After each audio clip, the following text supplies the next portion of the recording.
Like I always tell clients, you need to start thinking like a hacker if you want to pretend to your business.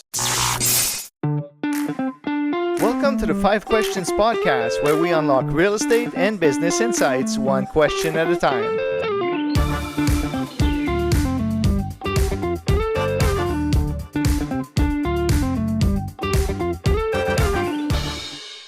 I'm Sam Castillo, and this is Sam Castillo and Associates. Let's go! From home and auto to commercial and nonprofit insurance, Samuel Castillo and Associates takes the time to understand your needs and finds coverage that fits your life and your budget. We're here to protect what matters most: your home, your business, and your family. With life insurance, disability and critical illness coverage, and investment options, we help you plan today for a stronger tomorrow. When life happens, make sure you're protected with Samuel Castillo and Associates. Call us today at 905-978-1721 or email at the address below and experience the peace of mind you deserve. Welcome to the Five Questions podcast. I am your host, Mario Lamar, and our guest on today's show is an immigrant that turned tech entrepreneur who arrived in Canada with just $500 in his pocket and has since built a leading cybersecurity firm, became a best-selling author, and now helps businesses simplify, secure, and scale through IT, cyber risk, advisory, and automation. Welcome, Sergey Poltev. Hey, hi, Mark. Nice seeing you. Did I say your last name correctly, Poltev? Yeah. Sergey, welcome to the show today. Thank you. Nice. It's nice to be here. Thank you. The concept, Sergey, of the podcast is 5 questions, either about business or real estate, and we get straight to the point. You ready? Yeah, let's go.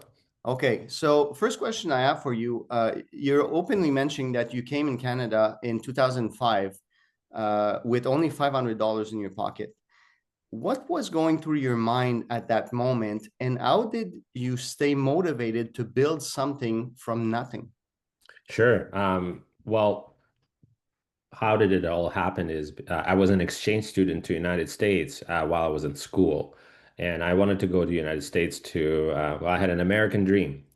I had a VHS player, a couple of VHS tapes, and this is how I grew up watching movies. And I always wanted to go abroad. So I did went to US a couple of times as a student. And but then 9/11 happened, and I could not get to United States. So I looked at the map and discovered Canada, So I thought by just crossing the border maybe or something, I'll get to US. And the truth of the matter now is I've been in Canada 20 years now. And when I first moved here, I thought like, I will find a job quickly, and I didn't have enough money to take with me. So I had this full of ambitions and risk taking, and I went all in, and yeah, it wasn't easy because I realized I only had student visa, and I thought I'll find a job somewhere, a cash job, but it was not that easy. And yeah, there's a lot of hurdle came after, but that's what made me who I am today.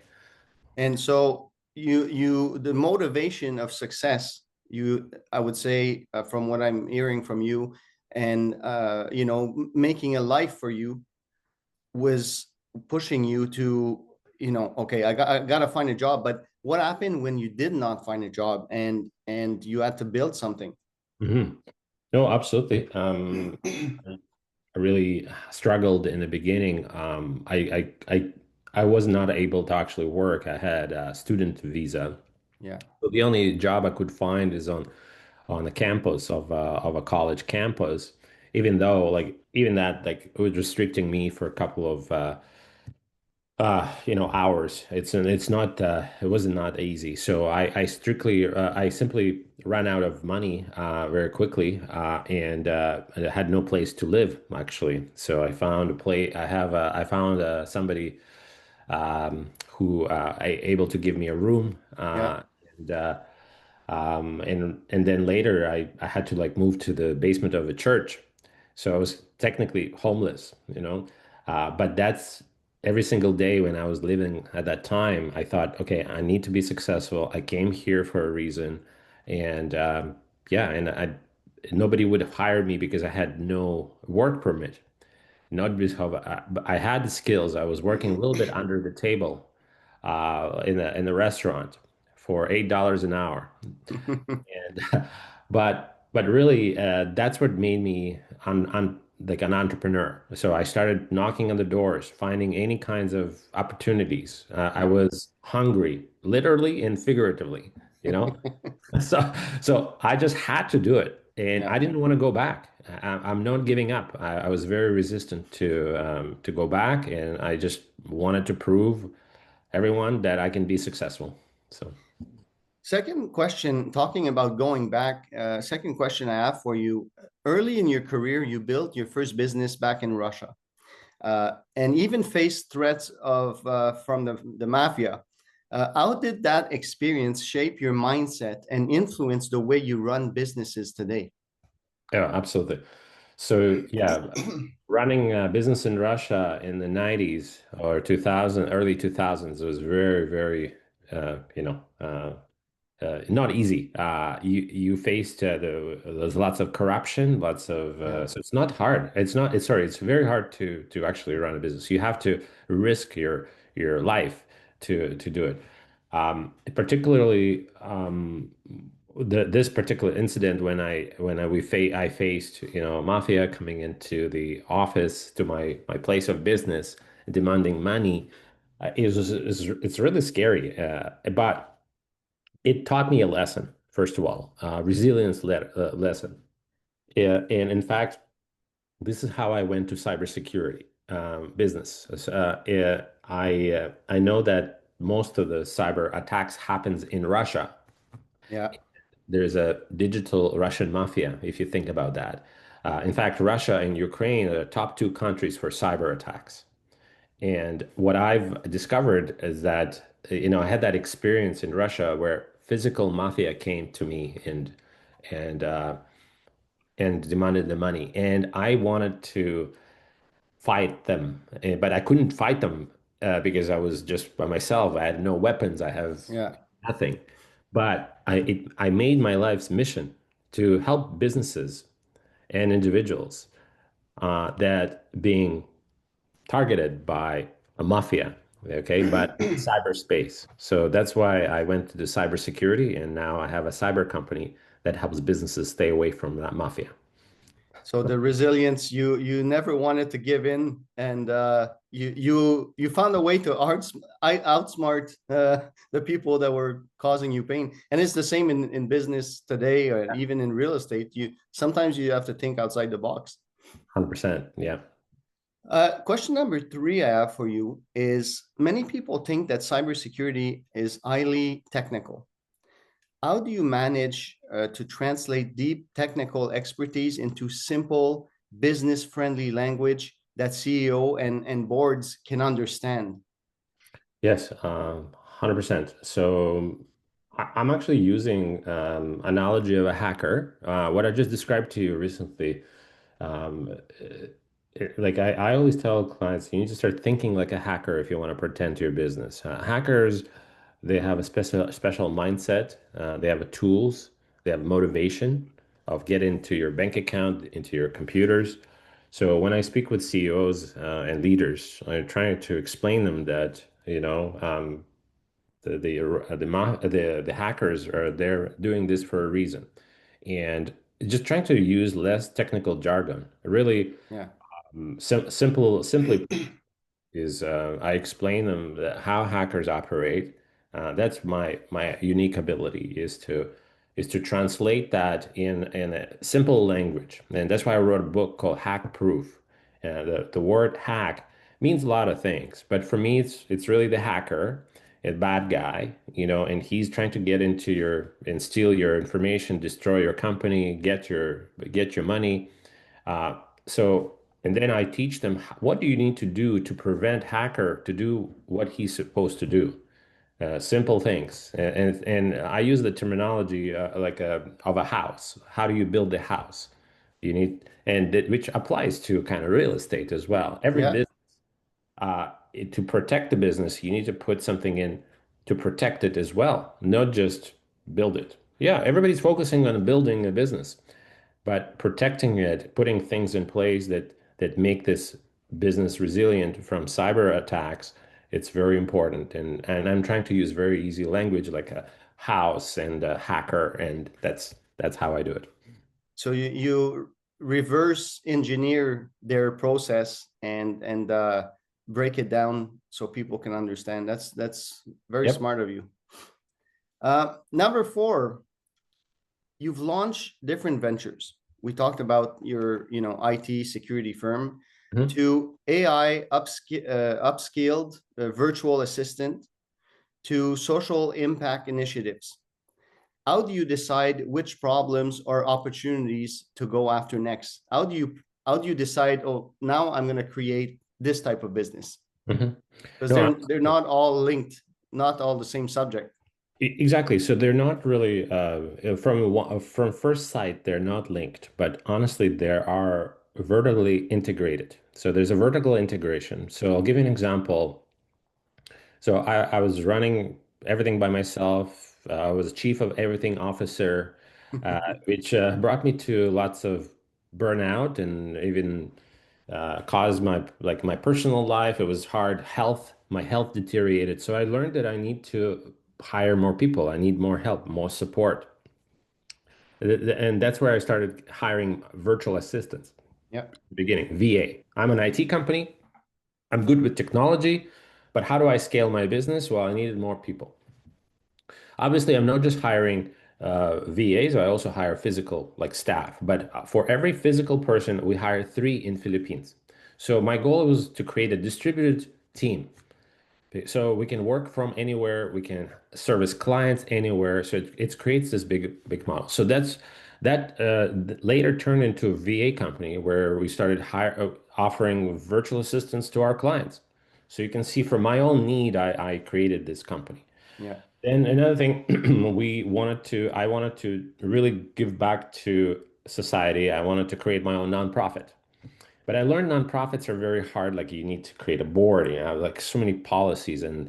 But I'm a good entrepreneur. So I discovered I rather do social enterprise. So I've started social enterprise, another company that helps nonprofits with technology needs. And I created it so I can grow it across North America. With the help of my technical knowledge and with the help of VAs, now we have that company. And now we have a fourth company as well, which is not on your list. It is Optimized Websites, and we're helping organizations with their marketing automation. And it's another business, but it's all the reason I went into it because I needed marketing for all my companies. And instead of hiring another multiple companies to manage my marketing, I've created my own. So now we're offering this to outside as well. So all those companies are interconnected. They use technology, they use virtual assistants, they use automation, and now we have four brands. Uh, and I am running this as a personal brand. yeah, And a personal brand grows 20 times faster than physical than your business brand. So people when they talk to me, they know that Sergey is cybersecurity, IT, automation, VA, marketing. That my goal, you see, it's all interconnected in a way, vertically integrated. So, yeah. I like that. To make sure that people know what you do and what you're involved in is always the most important, because if it's for their own needs, they'll go to you. If they know someone who needs that, they'll be able to connect you with someone that is in need. I want to touch a little bit more on the VA company, because I find not enough people use. Everybody tries to do it on their own and to save money. How important is it to delegate? I would call it small dollar tasks and high dollar tasks. How do you choose what task you delegate, and do I need a VA, or I can do it all on my own? so I like to do time audit. Again, being a tech guy, I like to automate this process. You can download a software on your computer that automatically uh, tracks everything you do. Same thing on your phone. So if you look at your 24 hours, what do you do? Mario, for you, but it can be done for every single person, you know? So Yeah. first thing is to identify where you're wasting your time. And are you doing $10 an hour tasks? Are you doing 250 or $500 an hour tasks? You know, so awareness, where your time is going, that's the first step. So I often do my workshops or teaching people understanding where their time is going, okay, and how much time they can save. Technology tools as well; those are great ones as well, right? So I think that's super important. Then next step, I try to explain people what can actually be outsourced. David Allen wrote a great book, Getting Things Done. And David Allen has the workshop and it's free and you can actually download it online. If you Google, and you can maybe put it in the show notes, Google uh, incompletion trigger list. Incompletion trigger list. And the first thing that's going to show up, the first two links are PDF documents from David Allen that will show you what people constantly thinking about that incompleted. And they always like you need to, I don't know, you need to pick up there's a birthday coming up, there's a party, there's this. Like your time is really wasted on all those different Yeah. events. So if you Google that, uh, people start opening their eyes. Wow, I have so much things to do. And absolutely, we only have limited time. We have average person have 4,000 weeks in their entire life. This Wow. 4,000 weeks, entire life. I didn't So know that number. yeah, well, yes, there's a if you calculate that it's based on North American lifespan of 75 years or something like that or 80 years. So if you multiply 4,000, Yeah. like you find out how many years is that maybe.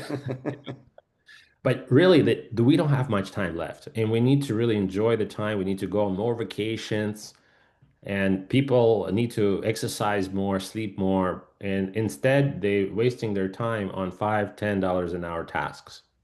Absolutely, I agree with you. If you can automate or make the small things come to you instead of you chasing, for me, I mean, it doesn't matter what I do, but for groceries, I don't go out for groceries anymore. It all comes to me.